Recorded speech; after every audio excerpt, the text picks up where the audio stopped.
You guys are lucky in this. Not us. Not us. Back here. I got you. You want to scoot up? No. I can give you my hat if you want. Oh, that would be nice. I'm watching all your film from Oregon to the pros to UCLA, and then even at Ohio State. It's all different. I'm just curious, is that a story of your evolving, or does it go back to what you told us at your first press conference, you adapt to your personnel? I think you always adapt to your personnel. There's not a system like you'd say, hey, we're going to do this. And then if that's not the strength of your players, I think part of the OTA process for us is getting to understand what the strengths of these players are. And then how do you play to those strengths? You know what I mean? Some teams are heavy running back laden. Some teams are heavy wideout laden. Some teams the quarterback's just a drop back guy, but he's not a movement guy. You know, it all depends on who you have personnel wise, and then you try to fit in their strengths into the scheme that you're going to run. And we have a lot of really, really good coaches on our staff, so it's also a blending of that, like where they came from and what they feel really confident in doing, and then really making an evaluation of what each individual group, offensive line, tight ends, running backs, quarterbacks, wideouts do best, and then how do we match that up with a total system and a scheme, because there's enough out there that we've all done, but it's just, you know, the key is matching to our guys' strengths and what they do really, really well. What is Ashton Genty's potential in the offense, you think? Ashton is as talented a back as, you know, as a young guy coming in the league that I've seen. You know, he's really special. His ability to sustain runs after contact, you know, his contact balance is kind of a really rare quality. He's got a low center of gravity, you know, and I think it's tough to get him down, and normally the first guy doesn't. And, you know, and you look at all of the tape of his games last year, and it didn't matter who he played, you know, because they obviously played the Mountain West, but when he played the Oregons and he played the Penn States, you know, you look at how he performed in those games. And I think sometimes you get caught up in just looking at the numbers, but I think it was like 35 missed tackles he created in the Penn State game. Now, Penn State's defense, we played against them, they're outstanding. You know, that was a little bit different league for Boise at that time, but not for Ashton in terms of what he did. So excited to see him. It's different, obviously, as we know, during OTAs, because it's not tackle. We're not taking guys to the ground. I don't think he'll get tackled until we get to our first preseason game. But, you know, I'm really excited. The one thing about him is he's a really quick learner. He also had experience there with Dirk Cutter was his offensive coordinator in his last year. Dirk's been a longtime coach in this league, been a head coach in this league, and is a really, really good football guy. So he came in with a good basis and understanding. And so he's done a great job. He's really, really excited to work with him. That's you know, I know everybody in the offensive staff was excited when Spy made that selection. When you say coach to your strengths, what does that mean with Geno? What is he showing you? What is he? Well, the beauty of Geno is that Geno's been in multiple systems now, and there's a lot of things Geno can do. You know, so I don't think you can just pigeonhole him. I think he runs better than people really give him credit for. You look at the 2-minute drive against the 49ers at the end of the game, and he runs it in for the winner.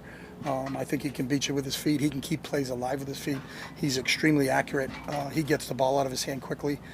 He can be a movement guy, but he can also be a drop back guy. You know, and that's, you know, Pete and Greg Olson, our quarterback coach, had a great understanding because they've coached him for such a long time. And what we saw, you know, in terms of Pete's evaluation, Noli's evaluation of him, is what I've seen here. You know, I think whatever we fit into schematically, offensively, I think Geno can handle all of that. We recruited Geno when he was coming out of high school, and obviously you coached his cousin last year. Yeah. What's your relationship like outside of It's great, just because Geno's a football guy. Like, Geno loves ball, you know, and you'll get a phone call after OTA, after phase 2.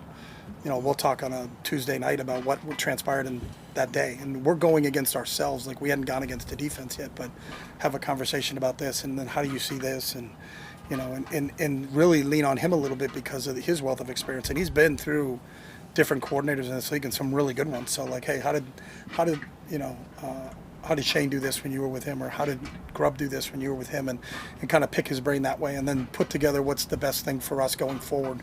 But he's great. Geno's literally like a second coach. You know, when you're in that room with him and Greg Olson, it's, you know, there's a lot of ideas going around, and then it's just a matter of corralling it, because sometimes you can have too many ideas. Like, let's try to do a million things, and then you don't get good at one thing. But, you know, his football acumen is really off the charts. It's impressive to be around him. Chip, Michael Mayer was the guy that was drafted here with high accolades. You were in the college game when he was doing everything in college. And Feels like there's a lot left on the bone there with Michael Mayer. How does he kind of find his way? How old is he? How old Yeah, is he? A lot left on the exactly. bone. I mean, he's Yeah, 23? No doubt about God, it. remember when we were 23? Yeah, right. That was really actually unfortunate. But You had a rough upbringing then. yeah, but Brock Bowers. Am I right? It was too good. It Yeah. was too good. But Brock Bowers, he comes in and Yeah. sort of takes some of the luster away. But how do you kind of figure out a way to get the most out of Michael Mayer? I think Mike has been outstanding since I've been here. And for all of us, we came in kind of tabula rasa. We're a blank slate. We watched film of all the players just to kind of get an understanding of what they did, but didn't make any decisions on anything until you see him here. And Mike's been fantastic since day one of the off-season program when we started early in April there. And what he did just in the weight room, what he's done in the meeting room, and then what we did in phase 2, and then what he's continued to do here. So really, really excited about him. And there's never a position anywhere where a coach will say, you know what, we have too many good players. Like that's never the case, especially in this league, because everybody's really talented that you're going to go against. So the more tight ends we can get, the more wideouts we can get, the more running backs we can get, the more quarterbacks you can get, then we'll continue to take them. But I think Mike's been outstanding. And I check, you can play with 2 tight ends in a game at the same time, and sometimes you can play with 3 tight ends. They told me so maybe we can get to that if we have to. Obviously, you're going to try to attack each team you're playing each week differently, depending on how they defend you. But to be able to have that ability and have a couple quality guys here, because Ian Thomas has been outstanding, and he's a guy that's played a lot of snaps in this league too. So.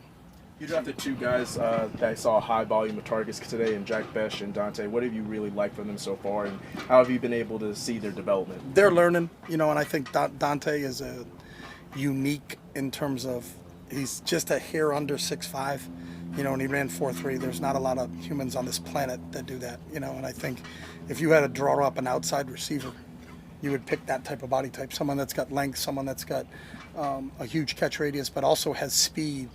Sometimes you can get a big guy like that, but he can't really run, so they can stay with him. So, you add that speed element to him, his ability to sink his hips, his ability to get in and out of cuts. But for all of those guys, they're all learning a new system. So some of them came from, I think Asham was probably fortunate coming from Dirk's system at Boise because it's a little bit more pro-friendly.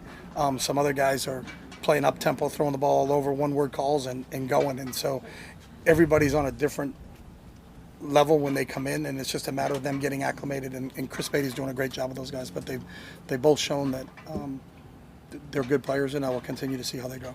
Chip, Geno's leadership is undervalued by a lot of people, but I mentioned to Greg Olson yesterday, can he be a blessing to an Aiden O'Connell just for what he's going to bring to him, his coaching and mentoring him and all of that? Yeah, Geno can be a blessing to coaches, and I can attest to you to that. I think Geno's special. And so, yeah, I think you're spot on with that. I think he's got great leadership qualities. I think everybody is a byproduct of their environment, and I think how Geno came through his career, and you look at the arcs of his career, being a high draft pick and going to New York and then headed to San Diego and then kind of almost restarting his career when he got with Pete. But Pete brought him in as a backup. Russell was there, and then all of a sudden earning the starting job, Russell gets traded, and now Geno gets to show what he can do. There's not a lot of guys that would have shown that resiliency. There's not a lot of guys that would have been persevered through all of that. But I think you can look at him as a younger player, or you could look at him as an older coach and admire the journey that he's been on and just say, because it's hard to talk if you have never walked the walk. And Geno's been in all those shoes, and I think that's one thing that really he's so relatable to everybody in this program, because he's kind of lived that life. He's been a high draft pick, but he's also been a guy that has been told that a team doesn't want him, and so I think until you actually go through that situation, it's hard to kind of fathom. But the fact that he's done it and come out and to be the way he is now is really a testament to him. He's special, and we're really, really excited that we have him. So Ashton made a lot of headlines when he said you asked him to change his stance. all right, let's get that clarified. Okay. Dylan McCullough, our running back coach, is in charge of stances, steps, alignments, assignments, and techniques. So he talked to him about that. I gave him an analogy of an athlete being in a bent knee position to make a play, and that kind of got blown into. I haven't told anybody on this team to be in any stances because I don't coach a position. So, but it's a bent knee game. Baseball is. You look at before the ball snapped in baseball, or the pitch is thrown in baseball, everybody's got their knees bent. In any athletic sport you're playing, you got to bend your knees. And if you got to run a flat route on Fred Warner, you better be in a position to run, because that dude can fly. So all we're trying to do is put guys in positions to make plays, and he's adapted really well from going from here to here. So it literally is about 3 inches. So I really don't think that is that big a deal. So, but he's awesome, and he's such a coachable guy that you can do a lot of things with him. I think he can play in the slot. He can play in the backfield. He can do a lot of different things. So that's he's special. How exciting is it for you to have a player like Brock Bowers and to watch his growth and just ascension as a player? It was neat because Brock wasn't here for the beginning of phase 2 because he was back at Georgia getting his degree, which was awesome. So he finished school up and then came here. So I missed the first 2 or 3 weeks of phase 2. So we didn't see him when the first year, when we got to see everybody our first glimpse. But when he came in here, he was as advertised, and unbelievable work ethic, unbelievable attention to detail. All the things you're looking for in a player, along with just a unique skill set. To have a guy, that big and that athletic and moves in that way is kind of special. So we're really excited about what he can bring for us. So Do you have something you want to be like the identity of your offense? That's what you want your offense to look like? JWB. Just win, baby. There was a legendary person in this organization, and it's the truth. There are games you're going to win 9-6, and there are games you're going to have to win 38-37. And do you do enough on each side of the ball in phases to contribute to winning? Because winning in this league is hard. The last team that went undefeated in this league was the 72 Dolphins, so it's been a long, long time. Everybody that's been in this league or spent any time in this league knows how hard it is to win, and it really is just win, baby. And how do you do that? Each week your game plan has to understand who's available, who you're playing against, and can we score enough points that we score one more than our opponent? And that's really hopefully what our identity is that we do enough on our side to help our defense and help our special teams beat whoever we're playing on any given Sunday. So. Chip, when it comes to the offensive line, obviously there's no pads or really much contact this time of year, but how do you evaluate those guys at this point? What do you kind of focus on? It's the most difficult, because there are no pads. And it's how are they picking up schemes? How are they working together? Are they making the right calls? Are they identifying the defense in the proper manner so that we're on the right people? But it's almost like you're looking at their first 2 steps, and then after that, they're pulling out of it, and the D-line's pulling out of it too. There's times where Max will take 2 and then take a step and then just stop because we're not in full pads. And you have to learn to practice in this format because you're going to have to practice this way during the season also. You're not going to be in pads every day during the season. So I think they're doing a good job from that standpoint, but you still can't get a full evaluation of them until you get a chance to see them and, practice opportunities, whether it's against other teams or in preseason games or when we get the opportunity in the offseason. This offseason we can't, but when we get back in late July and August, you'll be able to put pads on, and then we'll be able to see a little bit more out of those guys. How has it been building that working relationship with Pete Carroll? It's been great. I knew Pete from my first year as a head coach in the Pac-10. Back in those days, was Pete's last year in the league. So I got a chance to compete against him then and meet him at league meetings and watch what he had done, and obviously admired the success that he had and the championships that he won when he was at Southern Cal, and then watching him go to the league and the success he had in Seattle. So to get a chance to work with him and see him on a daily basis. I know people that have worked for him, so you always discuss that with him. What's it like working? And it's the same every day. His energy, his consistency, what he brings on a daily basis is positive. But it's not just positive for the sake of being positive. It's just that's kind of how he sees things, and he believes, if you outwork people, if you have a crystal clear vision of what you want to get accomplished, and you can get a group of people to do the same exact thing, then good things are going to happen to you. And I think he's got this team believing. He has his coaching staff believing. So it's been a lot of fun. You get energized when you come in this building every single day. We're gonna wrap it up with Nick and then Q. Jakobi Meyers has always been considered one of the more underrated players in the league, and now he has a big opportunity ahead of him coming off a 1,000-yard season, now the top wideout. What do you make of Jakobi so far? Yeah, I think he's versatile. He can play both inside and outside receiver. He's got experience doing both. His ability in terms of catching the football, his drop rate I think is 0. He's just anything thrown in his direction he seems to somehow come down on. I think he's got a really good understanding of coverage and schemes where he knows how to get himself open at the appropriate time. And that's part of it. Being a receiver is you have to be where you're supposed to be, when you're supposed to be there with separation and catch a football. And he can do all 4 of those things. So really the leader of that group. And we're young at the wideout spot, but, for those guys to be able to rely on someone like Jakobi to kind of been there, done that. It's been in 2 organizations and was really good at both. And just really happy that we get a chance to work with him and have at least a veteran, him and Trey, out there at the wideout spots that can help some of the young guys out there. So. Coach, how have you seen the evolution of offenses from the time high flying there in Oregon, win a national championship last year, where you are now, back in the NFL, and offensive skill players as well? Yeah, I mean, the game is cyclical.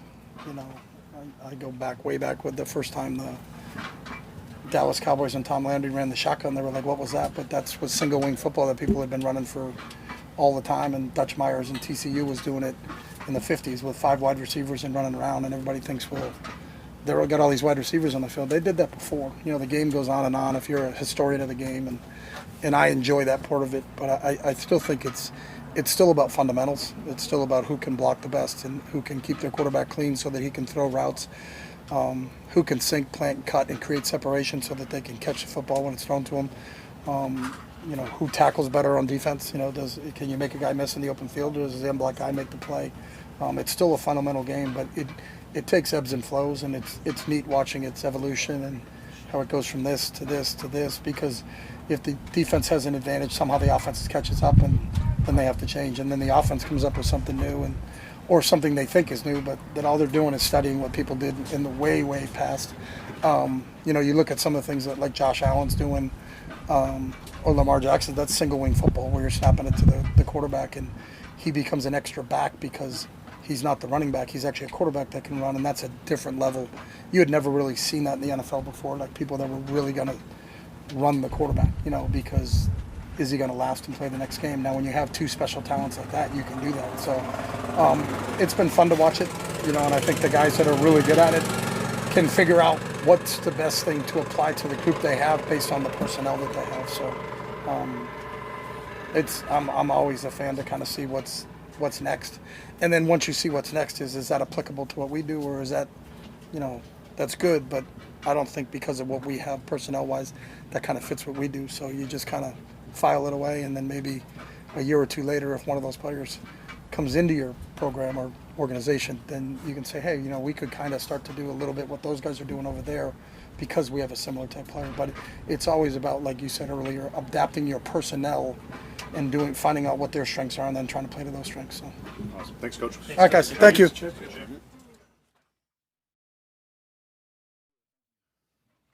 Geno, everyone knows what you can do with the football in your hand, but another reason you're here is because you're an excellent leader off of the football field. Would you talk about that side of who you are as a man? Yeah, I think leadership to me comes naturally. Being the oldest child in my family, so always having to lead by example. And, I think for me, when you talk about leadership, it really comes down to integrity. That's a big thing for me is what you do when no one's watching. And I try to, be a passionate leader, but I also try to lead by example. So I'm not the biggest talker. Instead I'm the guy who's trying to be the hardest worker. And so I just want to continue to lead, by example and, push myself, push my teammates to get better. We saw you connecting with Brock Bowers, Jakobi Meyers, Trey Tucker. What do you think of your new weapons here in Las Vegas? Man, I'm loving it, man. They're making my job tremendously easy to be out here with these young, talented players, man. I think we have a really good team, a really good, array of weapons, and just a bunch of different guys that can do a lot of great things. And so, obviously Brock is who he is. Getting to know Trey, getting to know Jakobi, and watching Michael go out there and make plays. Ashton's coming along. The offensive line's doing a great job. I think Chip is, calling great plays. And, it's really easy for me. I just got to go out there and be myself and get the ball into their hands and let them be special. Geno, what is it like working with Chip Kelly? He recruited you, and now you're playing for him. In many ways, it's a dream come true because I've always revered, Coach Kelly, and I've always thought he's been an excellent coach throughout his career and a guy who I've, really, wanted to play for, even back then when I was in high school.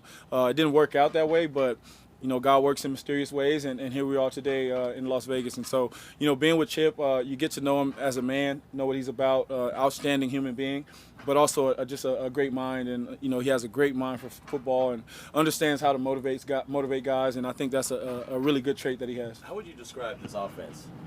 I think the offense is, like I say all the time, we want to be efficient. That's the main thing, right? We want to do well in the situations, the third downs, the red zones, but also we want to be explosive, and so when teams come up and play us in man-to-man, we got guys who are going to win those matchups, and I really feel good about where we are.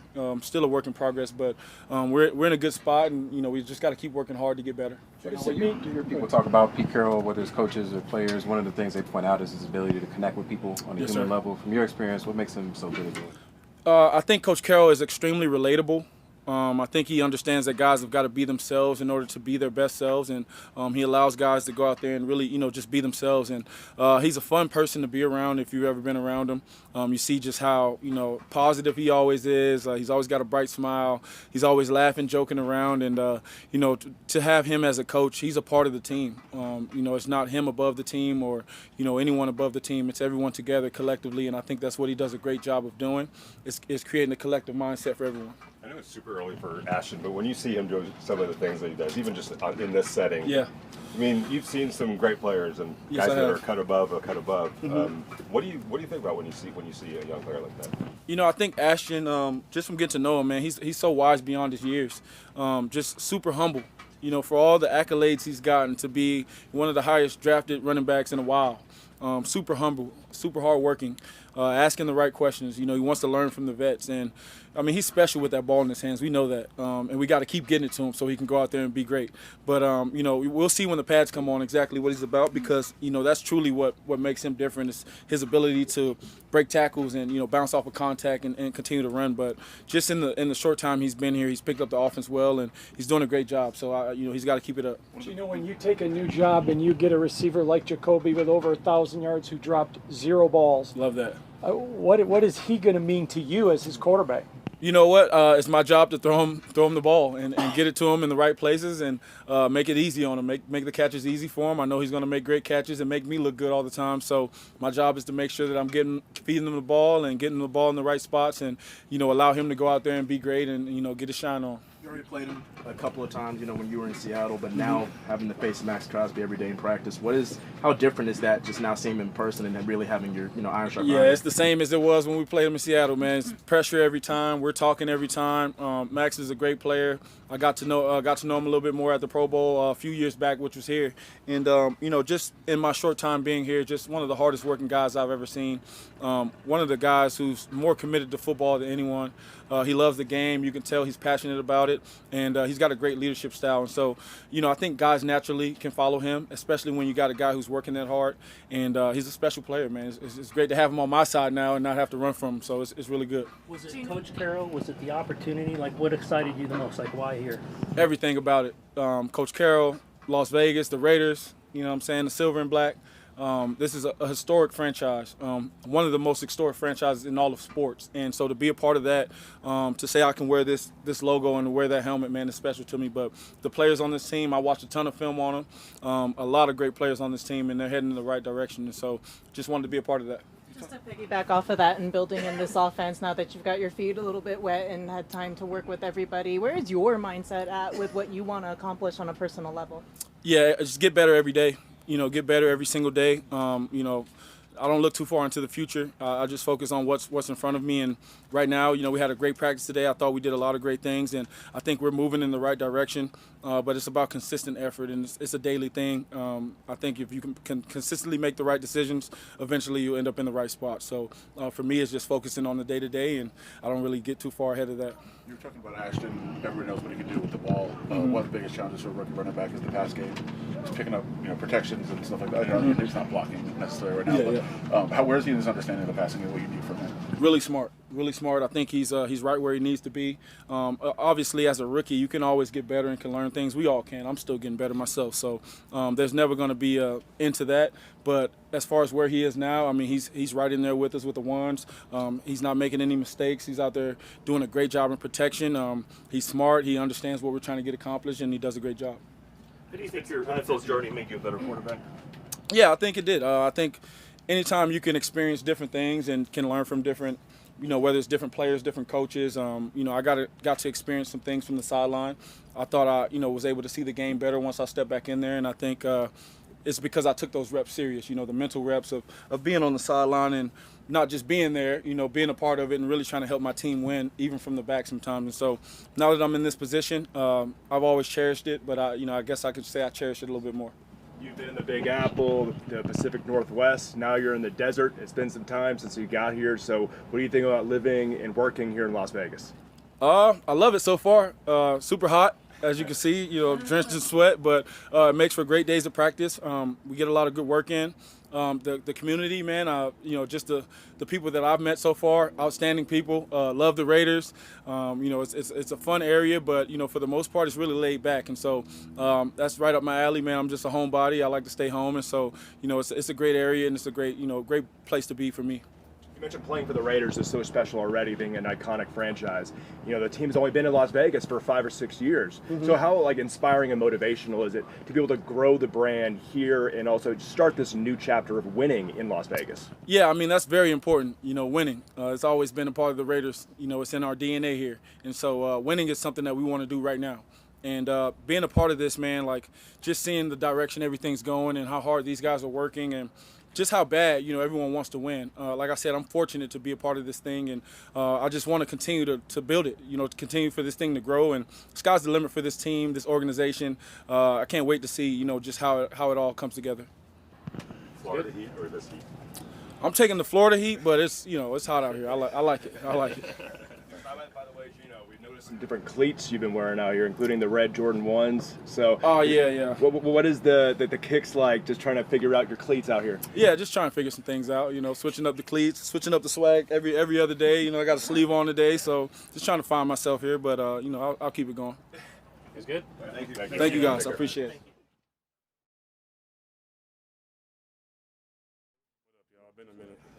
Good to see you. Same. How's it going so far with Geno? Cool. Geno a dog, man. I like Geno a lot. It's been real fun seeing the way he spin it, seeing the way he go about his business. He beat me in here every day, which is cool. He know all the play calls, so when I mess up, he can help me out. He a nice vet to have around, so I appreciate Geno.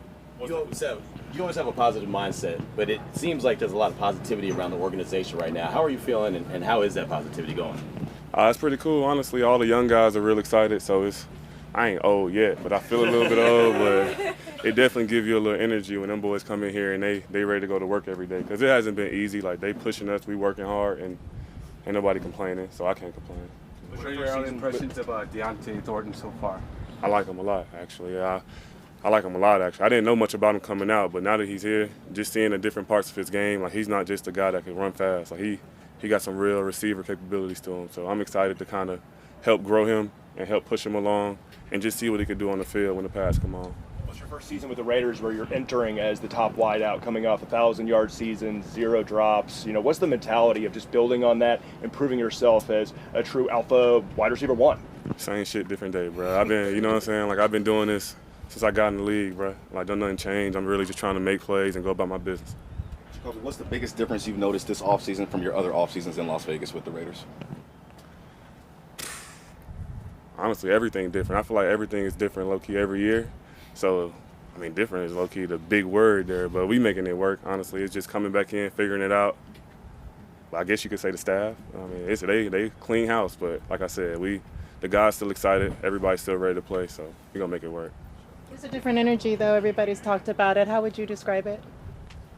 How would I describe it? What are we talking about? The energy that comes around with this team right now and the way it's helping build kind of camaraderie with everybody. I would give a big nod to Pete, honestly. I don't know how he doing it, honestly. It's got to be some type of drug out there or something. But that boy got a lot of energy, man. I truly respect it, how he keep the guys going, because it take a lot to get a lot of grown men moving in the right direction. So every day he got great energy. He real positive, man. So a lot of respect to him. This is your third head coach, third offensive coordinator, I think, as well. Are you just getting used to that? That's the league, man. I would say so. You never really know, honestly. And you just got to be happy that you're still here and still got a chance to kind of prove yourself, play on this stage, and have this opportunity, honestly. So obviously Ashton Jeanty is a talented guy, but how do you think that he can really bolster this offense?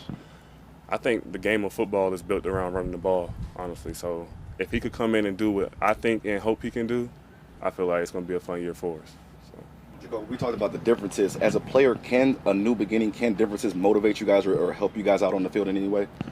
I think ultimately it's up to the player. I think we got the type of guys on the team who want to prove themselves, who want this opportunity, because when it's a new staff, that means we all on the even playing ground right now. So everybody trying to get that first step, that leg up, and show what they could do. So I think it'll definitely help. When you saw the schedule come out, did you notice week 1 right away? And how could I not? How could I not? You know what I'm saying? That was home for a long time. I had a lot of good memories there. So I'm excited truly to go back and play there, see the crowd, see the place, and get a dub. You know what I mean? That'd be cool. The last time we talked to you, you're coming off, you got that 1,000-yard mark, which, was very important to a lot of people around here, even more so than you, to get it for you. Did you process that in all season? Did you take time to think about what that meant to a lot of people, not just you, but a lot of people around you? Oh, no, definitely. We definitely had a lot of conversations about it. A lot of people are real happy about the work they put into it, and I appreciate that because it was a team effort. It wasn't just me going out there running routes, catching passes. I had guys who helped me watch film, guys who throw to me when ain't nobody around, guys who just keep me uplifted mentally when it don't look good. So shout out to all of them because that was a group achievement, and I enjoyed it. What has it been like working with Geno Smith, in terms of just the way that he throws, his kind of mannerisms? What have you kind of taken from him so far?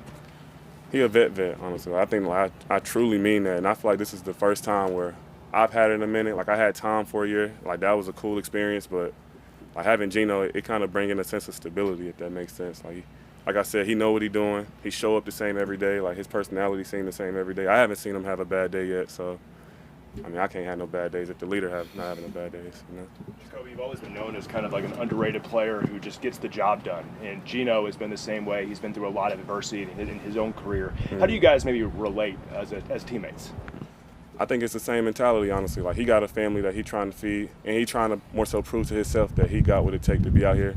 And it's the same with me. I'm trying to feed my family and also go out here and show that I could be a dominant football player and do the things it takes to help a team win. So that's pretty much it, honestly, simple. You talk about home was New England. This has been your home now going into year 3. Do you want to stay here? I know that there's a business side to football, and you're going in the last year of your contract here. Is this kind of where you want to be? Yeah, I want to be here for sure, but that's all I could really say on it right now. You know what I mean? That's business between us and top floor. So I'm gonna just hold that one down for now. New England's obviously different from Las Vegas.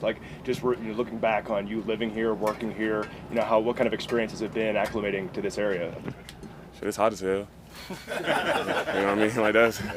It's cool. It's high. You high up here. It's a cool place though. It was a different experience, and like I said, I've been over there. That was cool, but I enjoy my life here in Vegas, and it's been fun here. Hopefully I can stick around. We keep making plays, keep winning football games, or win more football games. Honestly, that'd be cool. We'll see where this thing goes for real. All right, thank you. Thank you. Thank you, sir. Appreciate it. Have a good one. You too. All right, questions? Congratulations on the new deal. How happy does it make you feel being here now for even longer, 4 more years? Yeah, it's really exciting. The last couple of years have had some pretty dark moments, and it's been rough. We've lost a lot of games, more than we feel like we should have, and so I'm really optimistic about the future of this organization and the leadership that's in place. And I feel good about the way we're headed, and I didn't want to miss that. And so I'm excited to be here. I want to be a Raider for life. I've been pretty clear about that the whole time. And so I think both sides kind of wanted that in the negotiations. So it's good that we got to a great place. And I'm just really excited for the future now.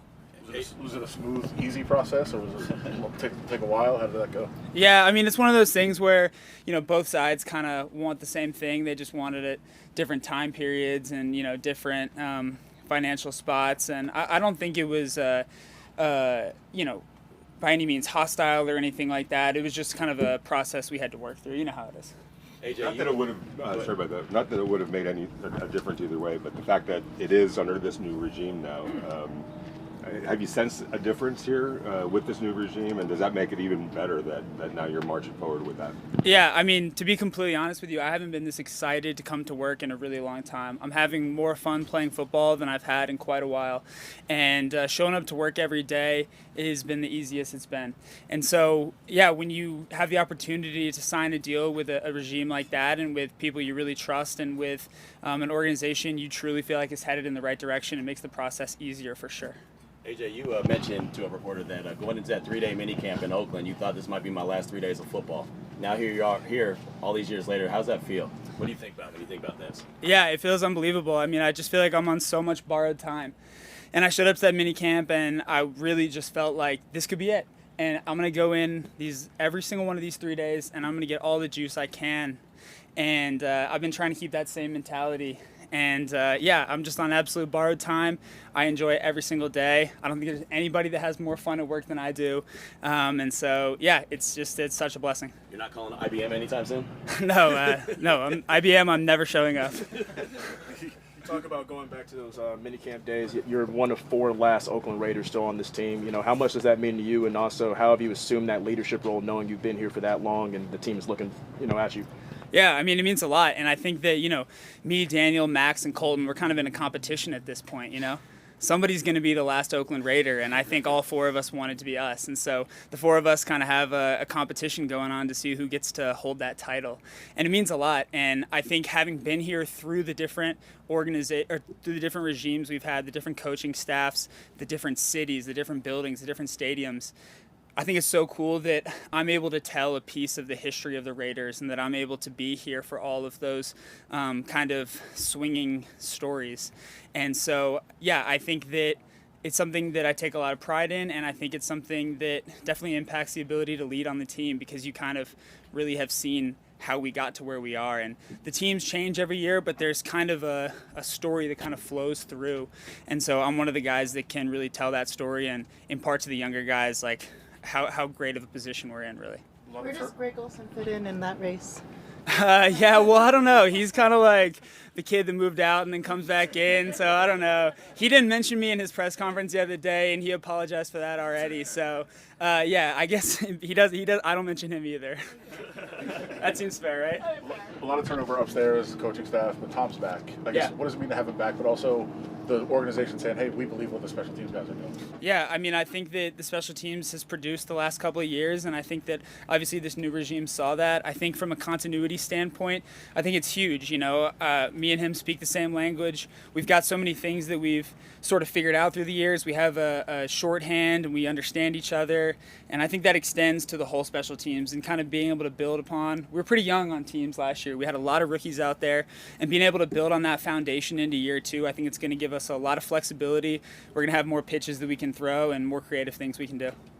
With the guaranteed money, is there going to be a big ticket purchase for you, and what's it going to be? I actually made the big ticket purchase before I signed the deal.